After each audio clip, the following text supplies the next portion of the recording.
I am here with Ramon Ray, or should I say the Ramon Ray. I'm so excited, DealQuest listeners and watchers live and on video now. Listen, Ramon was on episode 3. Okay, I believe this is going to be episode 121. Ooh, congratulations. Congratulations. And, thank you, sir. And he's on episode 3. He was on when we were a baby podcast. You know, he was like 18 years old or something back then. And we were audio only. And now we are audio. We're on, we've started doing YouTube. And on some of our returning guests, we have started doing this through StreamYard on Facebook Live as well, which is where we are today. Nice. So for those of you, for like the 2 people out there who don't know who Ramon Ray is, I'm going to read his bio, and then, we'll talk a little bit about, sort of where we left off a couple of years ago and what's happened since for Ramon, and also just in the influencer and sponsorship space and the other kind of deals that he does. So Ramon is a leading expert on small business success. He inspires and educates thousands of business owners every year through his content, events, and media interviews. He is a 4-time entrepreneur who sold 2 companies. And by the way, back on episode 3, he talks about the lessons and, and the good and the ugly of those. You got to go back and listen. You got to go, not yet, but when we're done, go back and listen. Exactly. Right. Not yet. But he sold 2 companies. He's also the best-selling author, including Celebrity CEO, all about personal branding. Ramon was born in the Midwest and has moved to Brooklyn. And as a Brooklyn boy, I welcome him to my borough.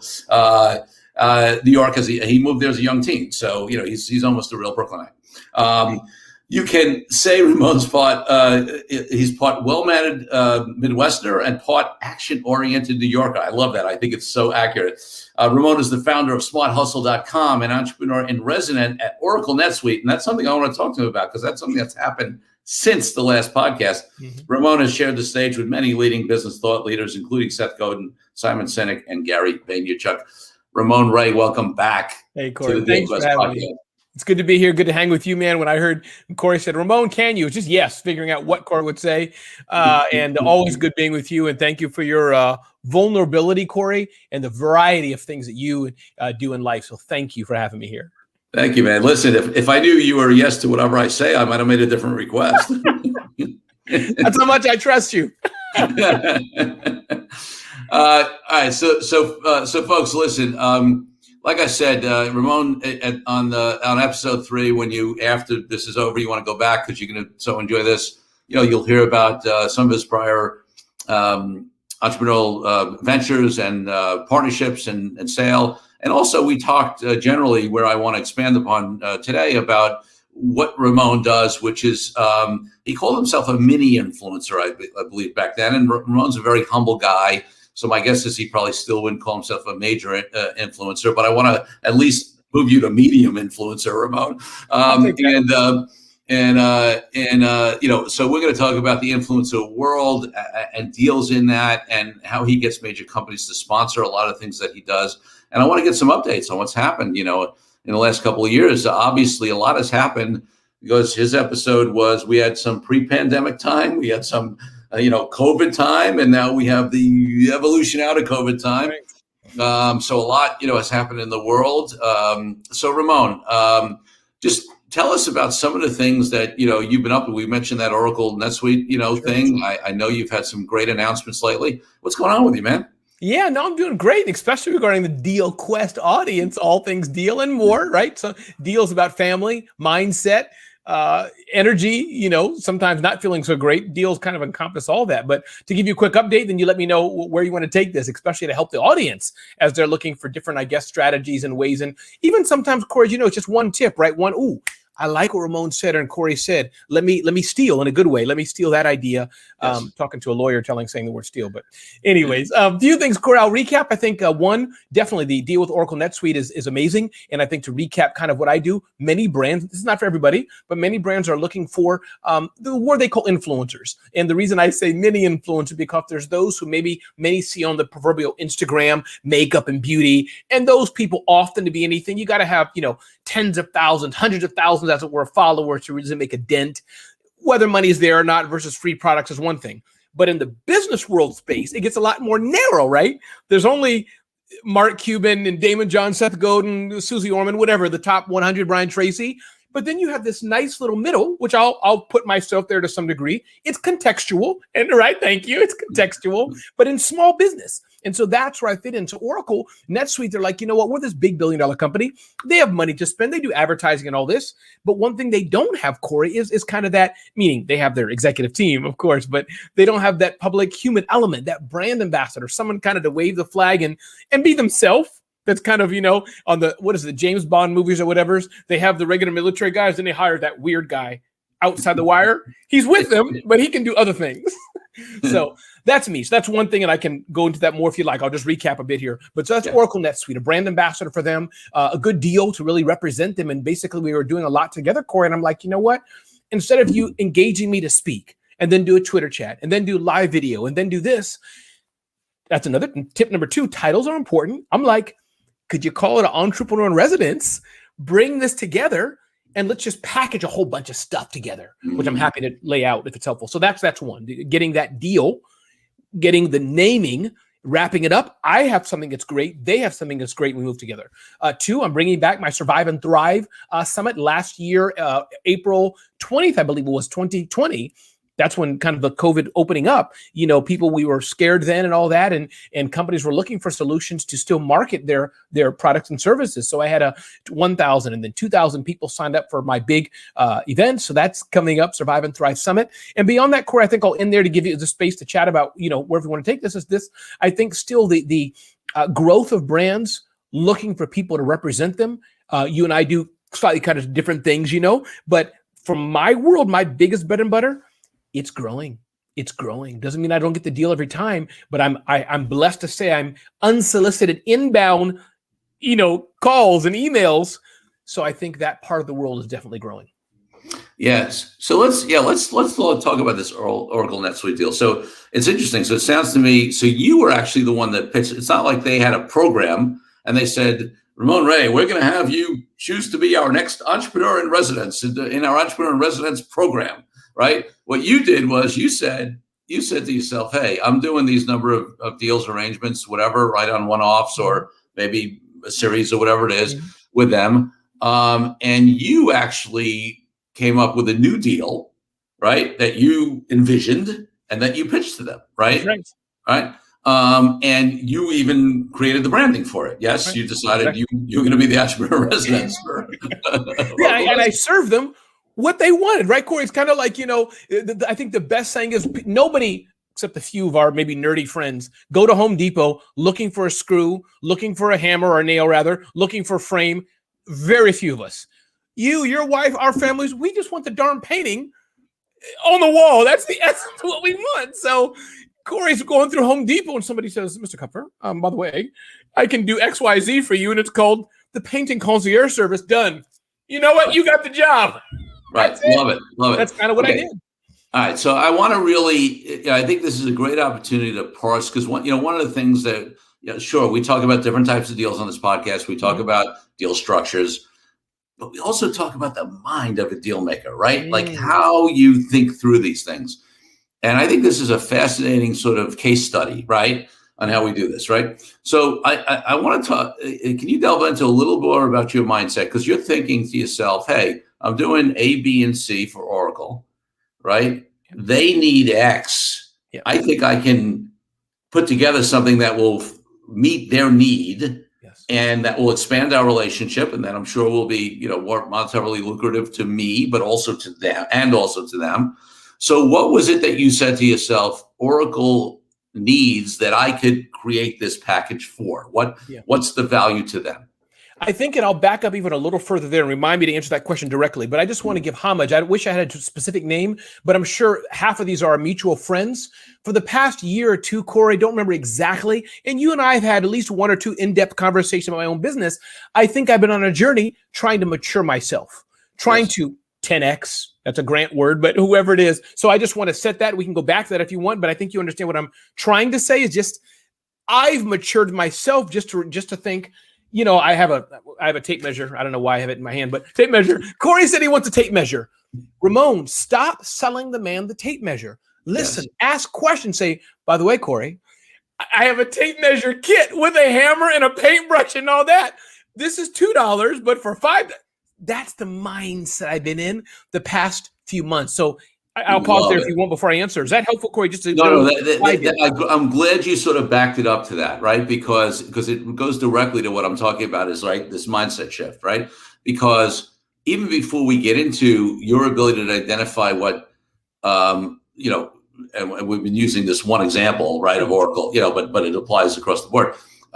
What they need, right? You've talked about a mindset shift to say, hey, I'm actually going to, in myself, shift so that I can look at the bigger picture, right? And you're right. There's a, there's a phrase that I like, which is, don't give them what they want, give them what they need, and that serves them, right? Because you, as an expert in this area, you know the kind of influence you have with your people, you may be in a better position to judge the value you can provide to that client, to that partner, than they can, right? Yeah. So they ask for the tape measure, and you say, and listen, salespeople sometimes will call it an upsell or a cross sell or whatever, and then sometimes that gets a bad connotation. But if you're doing it from a place of integrity, which I know is the place you operate from, right? You're not just looking to upsell a client on a bigger package to make more money. You know that there's more value that you can provide them, right? And yes, you'll make more money doing that, which you deserve because you're providing them with more value.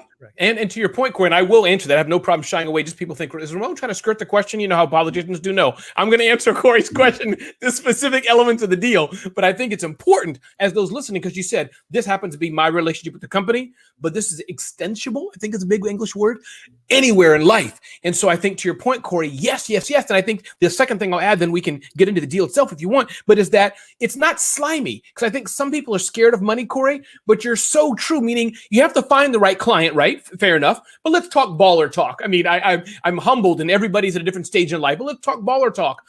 Uber, whatever, meaning what I'm trying to say, and Corey, you're so good and help me unpack this better. Like I say, I'm hungry and can you take me to the airport? Yeah, I want you to come back and say, Mr. Ray, for a premium, do you want us to have a 5-course meal in the car while we're driving you to the airport and iron your clothes before you get there? Yes, that's exactly what I'm looking for, and I will pay for it. So that's another element I just want to mention before I'll go to the deal. But am I right, Corey? You hear what I'm trying to say here? No, that's perfect. Oh, that's perfect. Okay, so the deal. let's apply that. So Oracle has already recognized your value. You're already working with them. They're working with you in various ways. You mentioned keynotes. You mentioned Twitter chat. Right? And you say to yourself, "Hey, there is more value I can provide Oracle. There is a benefit that they haven't asked for yet, but that will make a difference for them." What was that you identified? Yeah, I think it's a few things. I think a few things. One, the companies I know are hungry to learn. And sometimes kind of as a brand ambassador, just tactically, it's easier for me to ask something of Corey to speak at, say, Oracle NetSuite's event about deal making than them to ask. I have the relationship. So one, the big value I see what they're buying in the other company is relationships. When you hire a PR firm, an agency, we can talk all day if that works or not, but you're buying relationships. That's one thing I brought them. I think two is the aspect of the trust, Corey. Do you know how easy they can breathe? And again, no problem. I hope that you know them hearing this, nothing confidential here, but how easy they can breathe knowing we have Ramon, he's ours for the duration of this contract, and we can just work with him. He's learning more and more. We're learning more and more. We don't have to repeat it to Mo, Larry, and what are the three stooges, whoever they are. We don't have to keep repeating it, every day. Corey, yeah, we don't have beige lamps behind us. We hate beige for our brand. Melissa, yeah, don't wear green shirts. RC doesn't like green. Working with one person, done. It's already there's as we grow, we learn. So I think that's point two, is that I can be an extension of them. And then I think point three, and some of these words sound weird in the context, but I'll use it. They can pass me around in a good way, pass me around within a company. They can say, imagine Corey is the one I'm working with. Corey can say, oh, yeah. I work with Ramon, then work with him for 3 months. Hey, Ramon, my buddy over here needs to work with you on something. Go. I'm already trusted, already know. Oh, yeah, that's right. He needs form 1040. He needs form 2AZ, whatever it is. So is that helpful, Corey? I'll pause there. Is that kind of helpful what I'm saying? No, that's great. That's great. And so you provide. I mean, there's a number of things you mentioned, right? It's just it's a known quantity, right? It's or quality really is the better word. It is it is a familiarity that you have with them. It's certainly a trust factor, right? No client, no partner, no whatever is going to expand the scope of a deal unless there's a trust factor when you've had a previous experience with them. It's obviously access to your audience, and et cetera. And listen, and what do they look? I mean, they're looking to get. I mean, listen, people know Oracle, NetSuite, right? Generally, but they believe that you can get them access and/or credibility with a certain audience, right? Yes, that is correct. And Oracle NetSuite. And I must say that, I mean, to that point, I was looking at another company before and I asked the manager there, and I think this goes back to the aspect of deal making, is that everybody can be satisfied because I think it's about value. So every company wants to whatever, 10, 20, 50 times their investment. So if Oracle NetSuite is saying, Ramon, we're going to give you this $1, and I see the $1 as genuine value for me, for them, I hope, and I want them to quote unquote, in a good way, use and abuse me, they should be getting $50 out of that for their value. Right. And that to me is the perfect deal.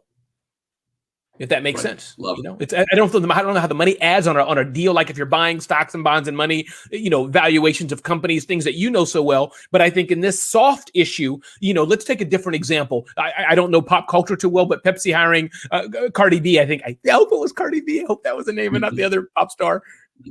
I think it was Cardi B. Yeah. Anyways, I can get in hot water here, but let's say it was Cardi B. Some of her fans like, Ramon, it was now the other rapper, but Cardi B, right? Cardi B's getting X millions for it.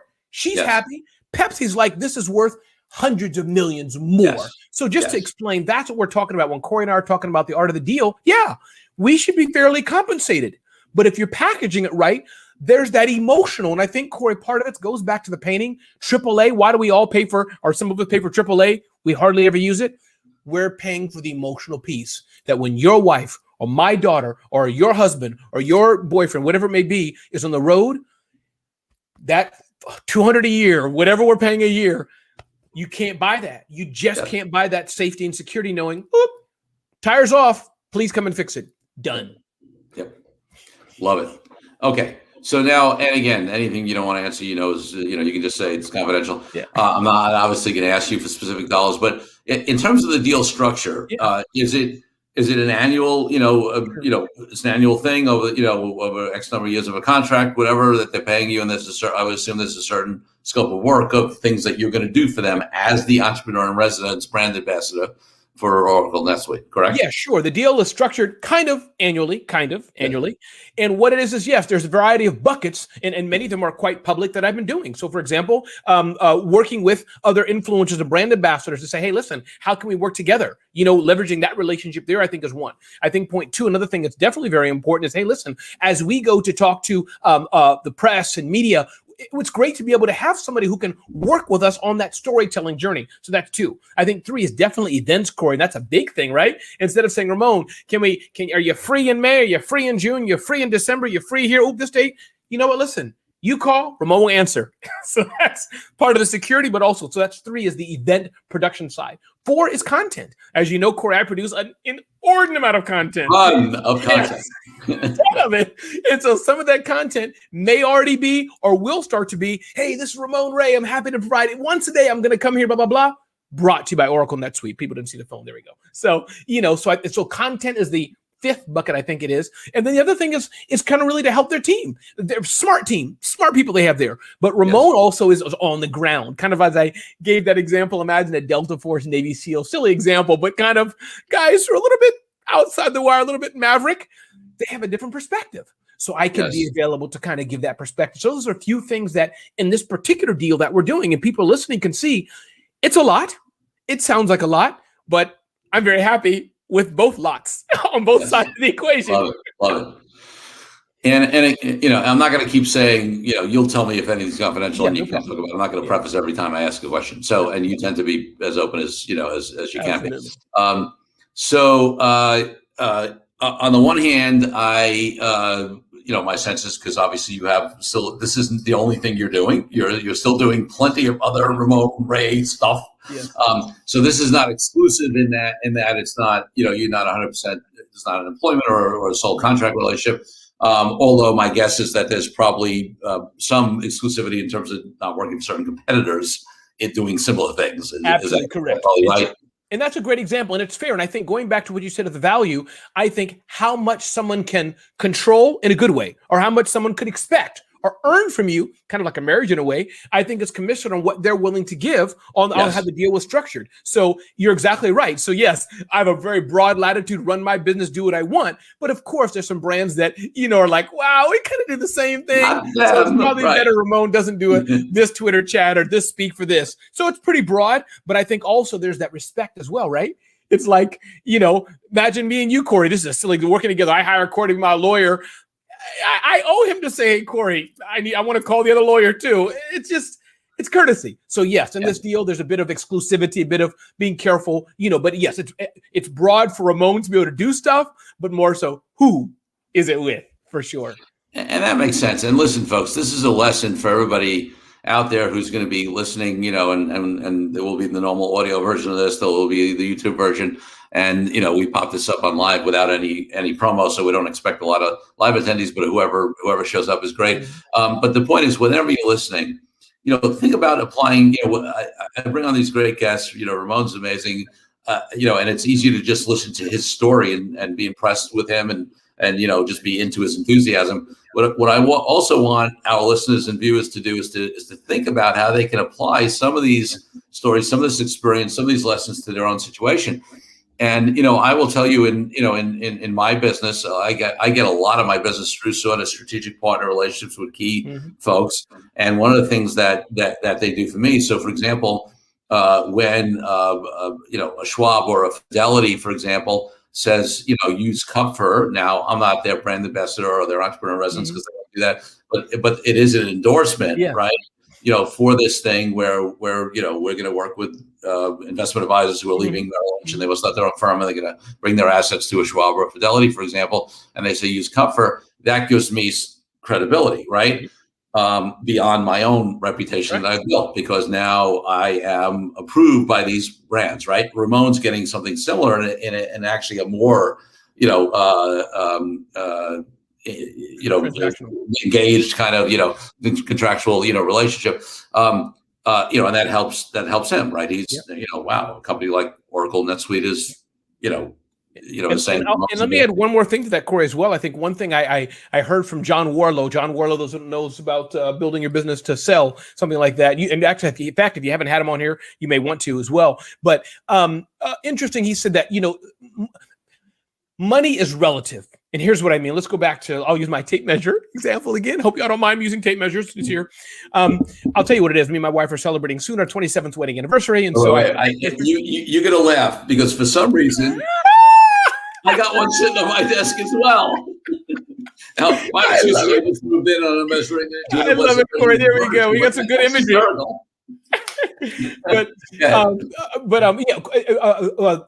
Money is relative. So meaning the tape measure. To somebody, they may be saying, or I guess what I'm trying to say, Corey, is that to somebody who needs to eat, they may say, what, give me whatever you can. Here, take it for $1. Somebody doesn't need to eat, you're okay. You can hold out and say, listen, I'm sorry, Corey, if you want it, it's $50 for the tape measure. I'll find somebody. So I think that's another thing to also, as people are talking about, how do you value these and price these? I think part of it is what you're worth. Part of it is what is worth to somebody else. So I think that's one. Then the second thing I want to bring up, I can pause there if you want, but the second thing I want to bring up is just the aspect of going back to the competitive nature. Let's say you're doing a deal with Mercedes-Benz and BMW.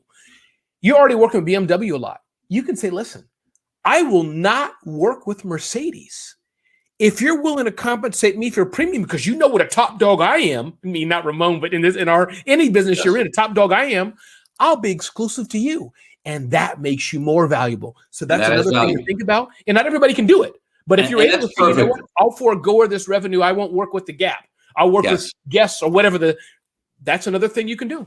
100%. And I'm glad you went there because it's exactly where I was going. And I'll, since you took that side of it. I'm gonna take the flip side of that, right? I've had folks. I mean, you notice I happen to mention Schwab and Fidelity. They're competitors in the along with TD Ameritrade and Pershing. Well, TD Schwab just acquired, but in any case, the point is that they're competitors in the custodial space, right?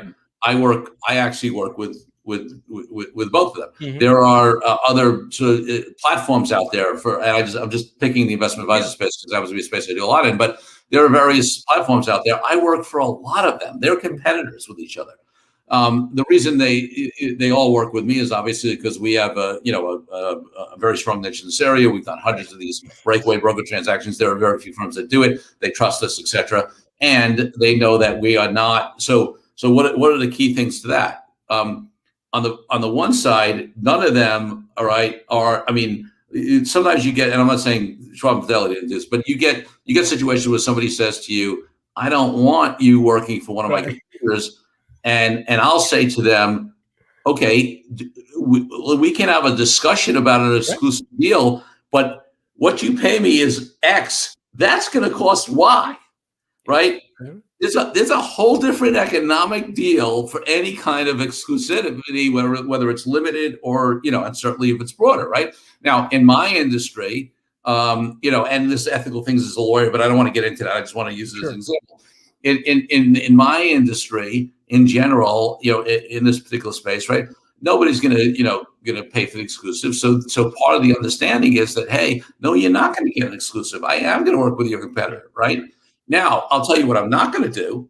What I'm not going to do is when you refer me into a deal, I'm not going to go to the client and say, hey, have you also looked at these other guys? Oh, right. Right. I mean, that's the understanding I have, is that I'm not going to drive people to my other clients, right? And sell them away from you or try to convince them, to go somewhere else. That's honoring the relationship. Now, listen, as a lawyer, I have ethical requirements. So if Ramon's my client and Ramon says to me, hey, Corey, I know you got introduced, to me by Fidelity, but I also want to know about Schwab. I'm considering Schwab. I have to talk to him, but I'm not going to out of the blue go say, go look at Schwab as well, right? So the reason why I give that detail is not that it's important about my arrangements, but it is important about being very conscious about structuring your deal, what level of restriction or exclusivity or you're going to give, and how that relates to deal structure and pricing. That's right. You're 100% true, because you can get the flip side of that. I'm working for Joe Schmo. This is Joe Schmo and Betty Schmo. Joe Schmo says work exclusive, but then it's not paying me enough. I can't eat, as it were. I feel angry every single day, Corey, because Betty Schmo keeps calling me if I'm getting my names right here, and I'm losing money. But the way you feel great is that Joe compensating you very well. You're not losing. Joe appreciates you because he knows, I got a baller working just for me, and we're both happy. So to Corey's point, you're right, because you can be jammed if you're not thinking clearly and you're just like, you know what? Sure, let's do it. Then you regret it. A week or two later, you get a call and you have to say no. You're like, man. So, right. But if, and that goes back to speaking. I think in anything, I think in our industry, right, the speaking, we talk about those painful clients, and thankfully you and I don't have clients like that. But a client that's really difficult. To Corey's point, he's hinting it. I can work with anybody. You may pay for it, but you want me to stand outside in the freezing cold and give a 4-hour talk in the snow? Done, no problem. That's going to cost you a certain amount of money. Right. And listen, here's on this exclusivity piece, just as a last point on why, you should be getting value for it, is that when you do a good job in a particular area, industry, company, certainly it happens as speakers, right? You give a great talk at a conference for X, right? If you do great work, opportunities in that industry, in that area are going to come up for you. So you are, by definition, with any kind of exclusivity or restriction, giving up that opportunity that's going forward, and there's value to that. That's the bottom line, right? That's right. And I like the point. This again, I love this conversation. We're going a variety of places, which I hope is okay. But talking about going niche, I have no doubt that Corey is one of the most in demand. And I know a little bit what Corey does, but it's like way above my head, some of it. But in his particular industry with money and finance and law and all these things, everybody knows Corey. And in my small niche, because it's small compared to the global scale, small niche of the world, large tech brands selling to small businesses, everybody knows my name. This doesn't mean I have every deal, but every out of the top 300 companies, Wix, Square, Zoho, Salesforce, SAP, Oracle, NetSuite, Microsoft, mention any tech, PayPal, any tech company, everybody knows Ramon and Smart Hustle. I promise you that. It's a beautiful place to be. Right, which means so that's the place I wanted to go as well, and whether it's and we can tie it into the Oracle arrangement or anything else you do really.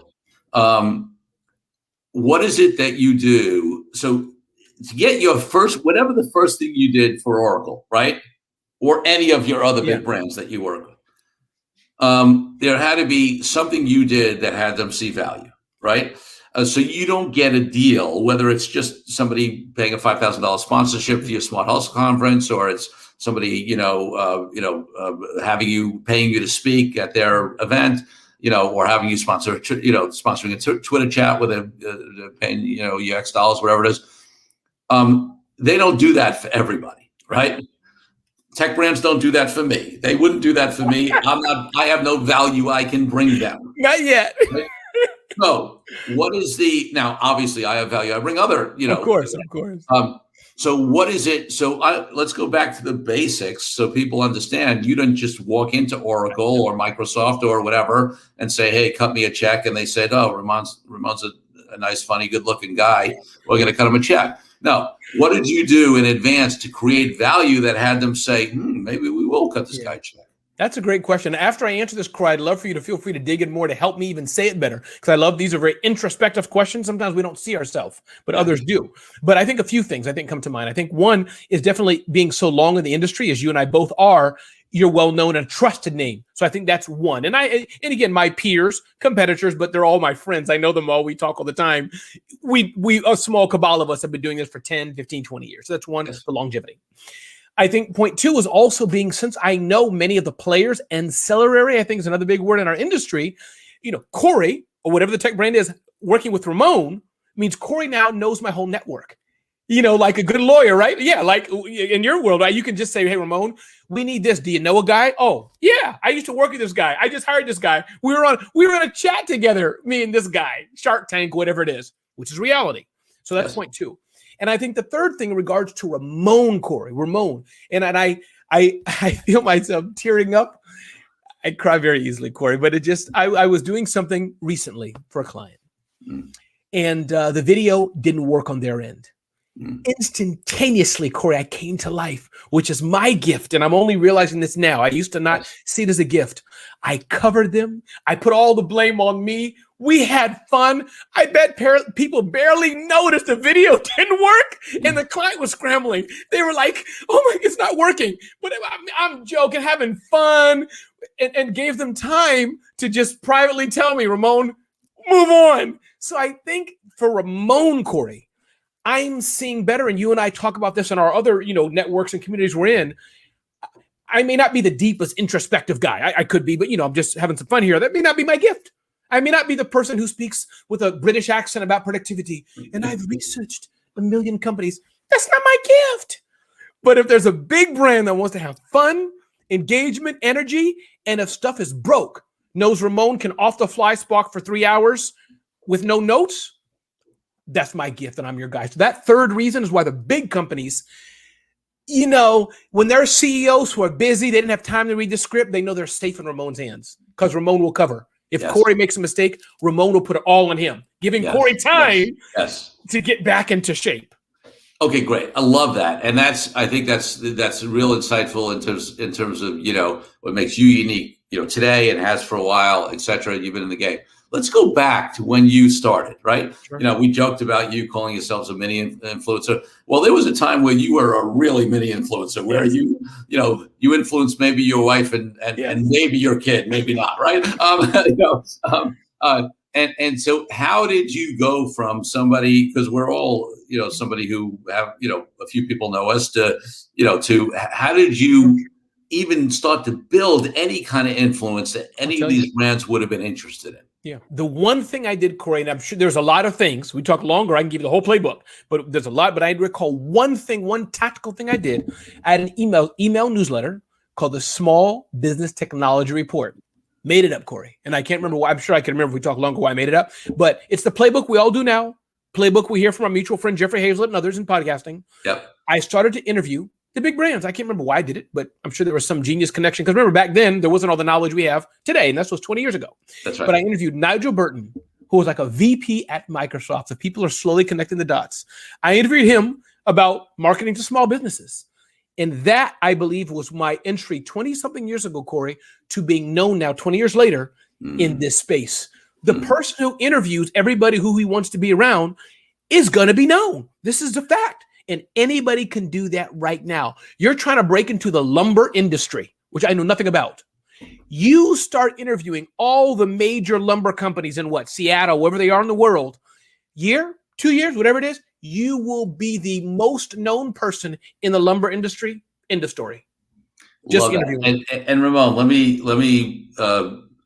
I obviously did not know you when you did that, so I don't know the answer to this. But I'm going to guess I know the answer to this. When you did those interviews, right? Did you go in and ask them for anything other than to allow you to interview them? Did you push them on a product, a service to hire you? Not at all. And I know you know the answer. That's exactly right. I didn't know the answer, but I knew the answer. Absolutely. It's a pure editorial interview. And you're right, Corey, as you're hinting, that's a mistake people often make. Corey's the head of the jelly bean factory. Hey, Corey, can I interview for my jelly bean report? By the way, Corey, can I get 20% off? You just devaluated, invalidated, revaluated. Corey, give me some big word, whatever something it is, you went negative. Right. It just doesn't work that way. You have to show people. Another story, Joe Connolly, whole different, but WCBS Radio 88 and the WCBS local reporter. How I met him. We're out of touch in recent days, but in fact, he just retweeted me today. But the point is that similar thing. I was like, Joe, can I help with your bags? He was interviewing the head of Priceline years ago. I was on the radio a few days later. So the point, Core, what you're bringing out, value. Yeah, we're all in business, but just show value. Just be a nice person. That will take you a lot farther in the end. Love it. So Ramon, talk to us a little bit about, you mentioned the conference coming up. Let's make sure listen, folks, anything that Ramon does is valuable, a heck of a lot of fun. And, he draws great people. So I definitely want you to know about it. So tell us. Yeah, and I will. I don't know how much time there is, but I'll tell you the genesis of it as well a little bit. So What I'm doing on May 18th is called the Survive and Thrive Summit. People can just go to smarthustle.com, look at our event section to see that free event. But because I always want to learn lessons, where people are listening to lessons. So the lesson from this is that everybody does events. Corey does a podcast. I do a podcast. We're all a dime a dozen. We're all doing trying our little thing here in the world. I'm thinking, how can I be different? How do I make an event different? Can't hire Rob Fair, our mutual friend for NSA, and he's gifted with all the fancy stuff. But I know what I can do. A 5-hour, no-taped, live experience. And that's what I've done, Corey. It's kind of a well-known thing. People are talking about it. 5 hours, Ramon's going to be there, not moving. It sounds fun, sounds a little crazy, a little risky, but that's the idea. Okay, we're all doing something, but how can I do one little twist? How can I do a little pink ribbon? Or how can I make it off center? Whatever, to make what I'm doing a bit different and get attention. And it's a 5-hour live experience. Smart Hustle. Love it. And this is on May 18th. May 18th, that's right. Okay, so folks, unfortunately, so those of you who see this live, and we are going to put out some snippets and things about that. The audio version of this is going to air on May 19th. Nope. It's funny, but people can go back and see the 5-hour experience. If they just look at smarthustle.com, look through Ramon's channel, just not selling anything, but just so they can see what I'm doing. So feel free to go back, and it'll be archived on YouTube and everywhere. So no problem. Perfect. Great stuff. And then you've done the Smart Hustle Conference every year, and you do, there's so many of us. So listen, folks, definitely check out. Where can people find you? What is it? Give them the website again. Thanks, Corey. 2 places, easy place, smarthustle.com or ramonray.com. You'll find me there all the time. There you go. Easy enough. Ramon, any last thoughts that you want to leave the audience with on anything? Yeah, indeed. Just go out and do it. For those who are newer, sometimes the perfection it keeps us behind. It's not ready. It's not done. It's not ready. Just do it. And as another financial person I talked to says, he has a radio show. Don't make fatal errors.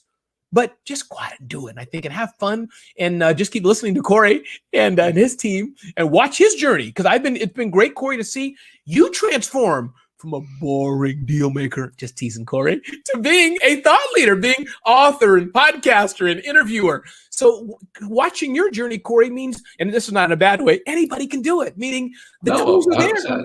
The tools are there. You just have to do it. Listen to him. If Corey can do it, anybody can do it. Love it. All right, Ramon. So the last question I ask on the version of the podcast now is different than the last question I asked back on episode 3. So I'm going to close out with this question. Freedom is my highest ideal in life. It's my highest value. To me, that means everything from freedom for all people from oppression of all types to why I'm an entrepreneur and I don't have a boss and I run my own company, right? What does freedom mean to you, and how does it apply to your life and business? Yeah, Corey, for sure. The days when I wake up and it gets so hard, and I feel like working for somebody, feel like that business is tough. What you just said, Corey, is the freedom. The freedom that I can wake up and say, honey, let's go on a date at 2 p.m.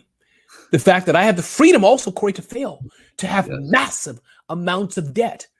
But as of recently, be debt free.